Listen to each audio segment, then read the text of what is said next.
Bonjour, bonjour, j'espère que vous allez bien. Moi, c'est Abdel Salim Garba, je suis expert comptable et entrepreneur, initiateur de cette chaîne Réussir au pays. Bienvenue sur la chaîne.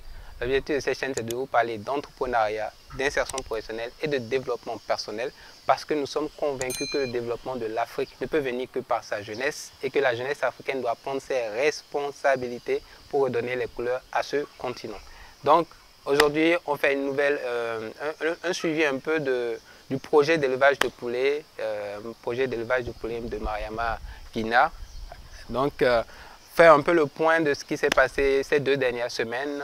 On était quasiment à une 3e bande qu'on a commencé, d'accord. La 2e bande, on avait fait le point la dernière fois, il restait à peu près 189 poulets qui ont été tous vendus pour la 2e bande de poulets et qui représentent plus ou moins un chiffre d'affaires de 550 000. Et là, on a commencé avec la 3e bande qui est là, qui est quasiment aussi à terme, mais qui malheureusement a aussi connu une épidémie. Et ça, c'est une vraie crise, hein, parce que apparemment, il y a plusieurs éleveurs qui vivent les mêmes réalités aussi dans leur élevage. Et donc, on a encore perdu sur 300 poulets. Dans la 3e bande, on a encore perdu sur 300 poulets, 116 à peu près poulets, donc quasiment le même nombre de pertes qu'au niveau de la 2e bande, toujours pour maladie, pour épidémie. Et bon, il y a peut-être une 2e cause aussi qu'on a déjà explorée, c'est aussi la qualité des poussins, parce que donc il faut faire attention aussi à la qualité des poussins que vous achetez, parce que si vous achetez des poussins qui ne sont pas en très bonne santé, même si vous les nourrissez, vous les vaccinez, vous pouvez avoir de forts taux de décès. Donc, s'il y a une maladie qui les attaque, ils peuvent donc être ils peuvent facilement mourir. Donc, sur les 300 qu'on a acquis sur la 3e bande, on a eu 116 décès, peut-être pour la qualité des poussins, mais surtout à cause de l'épidémie. Donc, ce qu'on a décidé de faire, c'est de changer de fournisseur de poussins pour pouvoir désormais retester avec d'autres fournisseurs et essayer de splitter aussi, parce que quand vous achetez chez un même fournisseur, une trop grosse quantité de poussins, peut-être qu'il peut vous mélanger des bonnes races et des moins bonnes.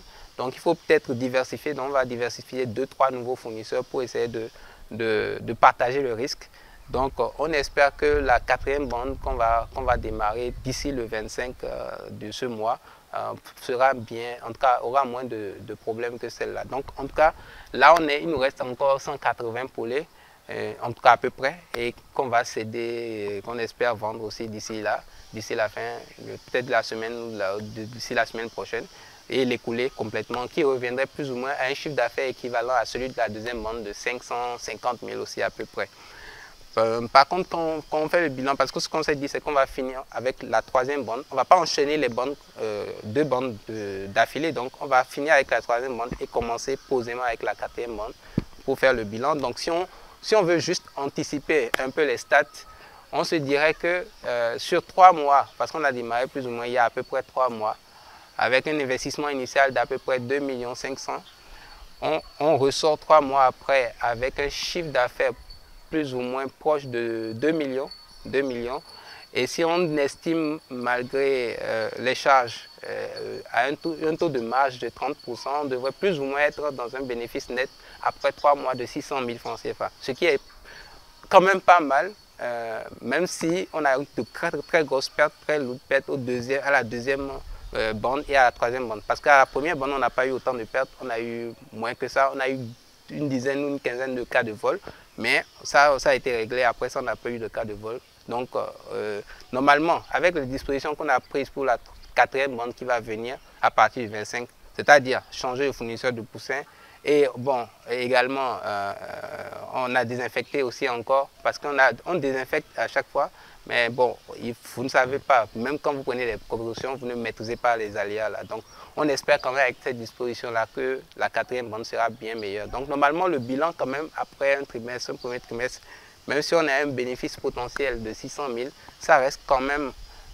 moins catastrophique que cela ne paraît.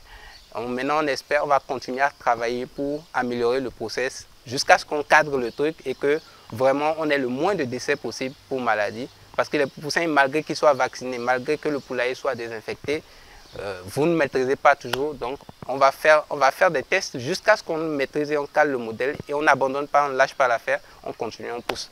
Donc voilà un peu pour vous faire la situation un peu quasiment à la fin de la troisième bande de où est-ce qu'on nous en sommes. Et donc, j'espère que ce partage d'expérience, parce que toujours c'est des messages pour partager un peu l'expérience, pour vous dire ce qui ne va pas, ce qui va. Hein, on ne cache rien, on reste le plus transparent possible. Et que ce partage d'expérience puisse vous aussi vous servir. En temps normal, quelqu'un qui n'est pas endurant se serait déjà découragé parce qu'il y a des maladies, il y a des pertes, mais il ne faut surtout pas le faire parce que c'est une fois que vous avez baissé les bras que vous avez échoué, mais pas avant. Parce que si vous continuez, vous lâchez pas, vous testez, vous retestez, vous continuez à persévérer, vous allez finir par y arriver. Il n'y a rien à faire. Donc c'est ça, c'est vraiment ça le message à retenir de ça, de cette expérience qu'on est en train de faire là. Donc c'est un parcours qu'on vit au quotidien et qu'on essaie de retranscrire avec vous. Donc je vous reviendrai très bientôt aussi encore avec la suite de ce qui est en fait de la fin de la troisième bande, de l'écoutement de la troisième bande et le départ et le démarrage de la quatrième bande. Et avec d'autres surprises aussi parce que nous sommes en train de préparer, et ça va prendre encore peut-être quelques mois, une deuxième saison de 15 minutes pour convaincre qui sera un peu plus spéciale que la première. Et on a d'autres éléments de contenu qui arrivent. Je me réserve encore des surprises et on vous revient très bientôt. Donnez-moi vos avis en commentaire. Qu'est-ce que vous pensez de l'évolution du projet? Ce petit bilan après ce trimestre, qu'est-ce que vous en pensez? Est-ce qu'il est plutôt positif, même si on a eu beaucoup de pertes? Qu'est-ce que vous en pensez? Donnez-nous vos avis en commentaire. Et vous aussi, qu'est-ce que cette vidéo vous inspire? N'hésitez pas à nous dire. N'hésitez pas à nous mettre le pouce bleu, le like pour si vous appréciez quand même le contenu et le travail qu'on fait. Et à partager, à vous abonner et à partager autour de vous pour qu'on puisse avoir le maximum de followers d'Africains qui soutiennent ce genre de causes-là. Et on se dit à très bientôt pour une nouvelle vidéo. Allez, portez-vous bien. Ciao.